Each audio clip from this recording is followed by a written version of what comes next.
Wait a second, I hear something. Is that Techno? Oh yeah, we're reviewing the Techno Viper from G.I. Joe Classified today.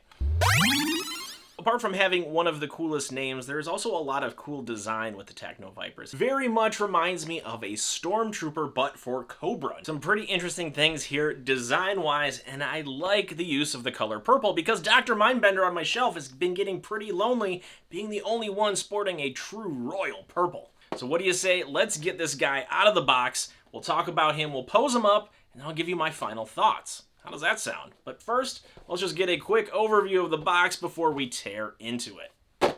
All right, let's do it. And here he is out of the packaging. This is our Techno Viper in all of his glory. I already noticed something very similar to the Cobra Bat, and that is the way that the belt fits with the drop leg holster. There's also some really cool paint decorations that weren't immediately apparent looking at through the windowed boxes. And a lot of that has to do with these silver tubes that kind of come in and out of all of his armor. Unfortunately, with that, we do see some of our very first paint defects, and that is underneath the forearm right here. It doesn't look like it got touched with paint all of the way. Now, where it's sitting, it's not that big of an issue, but it is something that I noticed because, well, I like to be a little picky about these things. The other thing that I noticed too is that he's a little wiggly on top here. But let's see how the rest of him kind of poses out. And oh, this is really interesting. If we look at the shoulder pauldrons here, the shoulder armor, you can see that it is not banded all the way around. This is something that's completely removable, I think. Or is it tucked underneath the shoulder? Huh, that's interesting. I think that, oh, it is tucked underneath the shoulder. So it does give you a little flexibility, the fact that it's not banded all the way around, but you do have to be a little careful with that, I think. All right, let's try to bend his arms. Okay, they bend, legs bend. Ooh, they bend very nicely. There's not a whole lot of stiffness in his legs. The arms were a little more stiff from, oh yeah, this arm's a little stiffer, but I loosened it up there. See, he crunches really well. He's got that ratcheting click there, which is pretty cool because he has this tube right here. It's molded in a way that it doesn't impede the ab crunch back or forward. Let's see how his head goes up or down. Doesn't have a lot of mobility, but I think just enough for a character of this kind of stature, this type of loadout. Purple looks really good, offset with that silver. We'll get a little closer look at that when we bring him over to the table, but now let's look at some of the accessories. So here is his backpack. There's a couple ports right here at the bottom for a tube that I'll show you in a little bit here. I don't quite know which way this will sit on him, but we will test that when we put them all together. Here's his main rifle. It looks like a laser rifle, if I'm not mistaken. It doesn't have any of that bending, any of that warping that we've seen lately with some of the other G.I. Joes. Here's just a very simple sidearm. And there's these 3 different tools that come in the accessory kit. These are just different Techno tools that you can use with Techno Viper. And it all becomes very clear how this all works with this tube right here. A lot of different G.I. Joes use this at this point, everything from the Joes to the Cobras, but what's different on the Techno Viper here is that this part right here is colored silver, and it looks really good. I wish they would do this for more of these tubes for accessory kits because it just kind of offsets it, other than just a big flexible thing of black plastic. And last but not least, we have this readout panel, and this will fit on one of his gauntlets on the left or right arms. What do you say? Let's get him all set up. Let's put his backpack on, shall we? So I think the backpack goes this way. Does it? Huh. Okay. In the tube ports right into the back up here. So the other end of the tube here, it sockets into one of these power Techno tools, we'll call them. And I'm just supposed to give this to him to hold. It's a really flexible plastic that's difficult to get in his hand, but at the same time, it provides you some flexibility because he is attached to his backpack. Gonna put his sidearm in his holster right there, just like the bat. It doesn't look like his main rifle accessory will fit on his backpack. There is something else that will fit on his backpack, but let's just put his main rifle in his arms here. I mean, he is a troop builder after all. He's going to be our cannon fodder for many G.I. Joe missions. And then we're gonna put our panel here. We'll just attach it to the power tool arm, like maybe we're giving him some kind of readout, how the tool is performing, things like that. Is that the proper way? I'm trying to get a sense. That looks okay. So here he goes. He's got his readout for his power tool right here. He has his main weapon in his arms, sidearm holstered. And then the extra power tools that he comes with, they will fit in this rack right here. So I'm trying to figure out the best way to plug them in so that they fit snugly, but that they don't. Yeah, that works. I like the fact that this is just a rack for his extra tools. Makes sense that he's going to be kind of our workhorse, our pack mule of the Cobra team. Interesting choice how the backpack ports up here, though. I would have felt that it would have come along the bottom and went up to the hand that way. It would have given me a little more clearance to do things, but at the same time, I'm a little appreciative of it because of the way that this sweeps, and it has that more gentle curve, not that more dramatic sweep up. It allows me to put him on shelves so that he's not impeding and taking up a lot of depth on my, well, exceedingly packed shelves. Yeah, I think there's going to be some things that I want to take a little closer look at, and I want to show you a little closer look at, so let's take him over to the table. Well, I couldn't help it. I had to pose him a little bit on my way to the table here. There was a lot to get into here, so I just wanted to see what the initial impressions were when you kind of see him standing up there. And if you notice, he's really wobbly right now. This is one of my chief concerns about Techno Viper overall, is that it looks like he's just in a hula hoop competition. I mean, look at that. Look at him go. Better peek at those because there's a lot going on here. There's a lot of fine detail.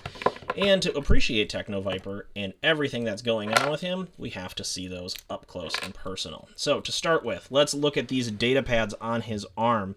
This one looks like the Terrordrome of some kind. Hang on, let me look at this. I know I'm off camera here, but I don't know. I thought it looked like the Terrordrome, but it doesn't look like it when I look at it up close. And then here on the data pad here, it just says Cobra. There is a very small insignia of Cobra. It's a high detail.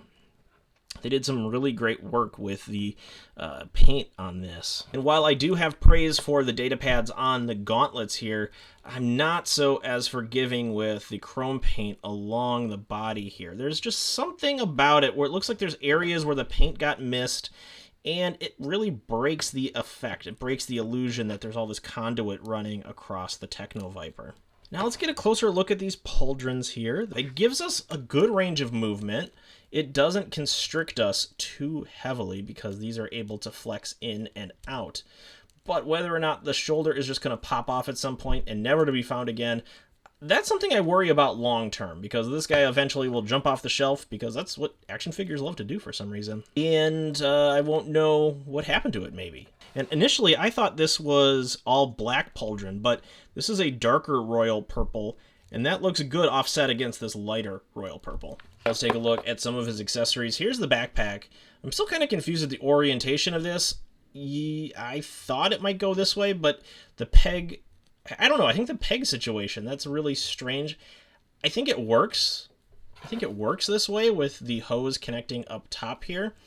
And there are some great areas of detail, but again, we can kind of run into that problem that we have with the paint, is that it doesn't look uniform and it breaks the effect. I can see what they were going for. It was a real big swing, and I think it almost is there. It's just the areas that didn't get it offset against the black is such a high contrast area that it really pronounces any small and subtle defect. Let's take a look at some of these power tools here. These just unsocket here. I thought this initially was an arm or something like that. It's not. It's like a wrench. And if we look at this one, this is, I don't know, some other kind of wrench, maybe a grabber. Kind of pick up some Nerf darts on the old battlefield.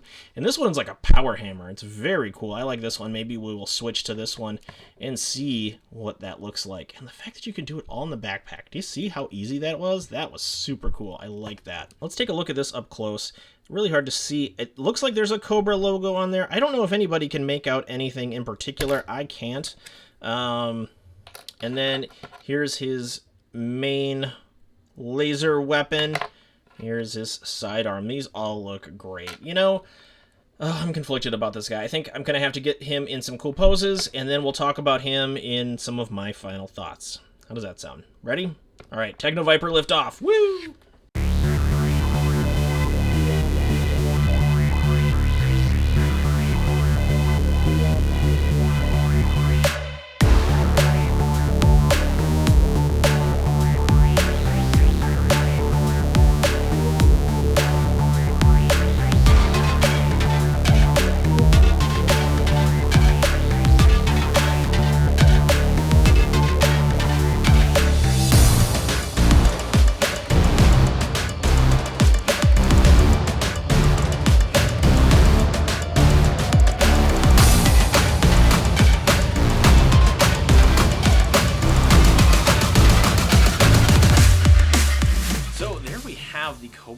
Techno Viper. This is another troop builder within the Cobra ranks, which we have many of. So there is ample comparison to make between some of the bats, some of the infantry units, and things like that. I think there are some very interesting things going on with the Techno Viper. I love the colors, I love some of the design choices.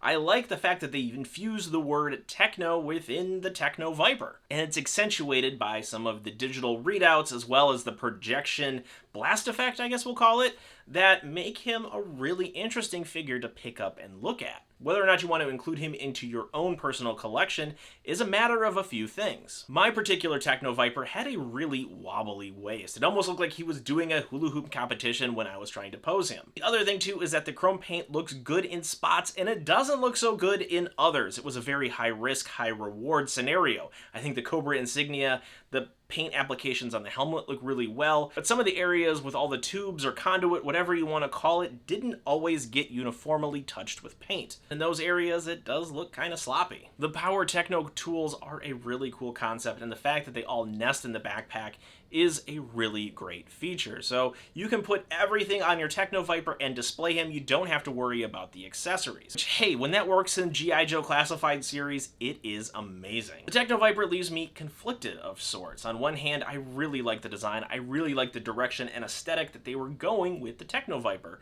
similar to the Dreadnought Buzzer. And if we're using Buzzer as another comparison jumping off point, a lot of the attention to detail, the finer details, if you look very closely, get missed. We already have another Techno Viper on the horizon with the SMS missile launcher, so whether or not some of these issues with the current purple Techno Viper will be addressed, but since this is one of the troop builders, I think what's going to happen is that over time, a lot of these problems will be addressed in those running changes. At least, I can hope so. And that's not to say all of the tiny little details got missed, because things like the data pads on his arms, and again, that projection blast effect, are really cool. There's a lot of great detail there. And like I mentioned, the Cobra insignia on his chest, the helmet, all look great, which, you know, is the bulk of the character. That's the bulk of what you're looking at. So that's it. If you like G.I. Joes, if you like Nerf, if you like collecting toys and cool things in general, please follow this page for updates when I post new videos. And if you're in a position to help support the channel, that would be amazing. I have membership set up starting at 99 cents a month.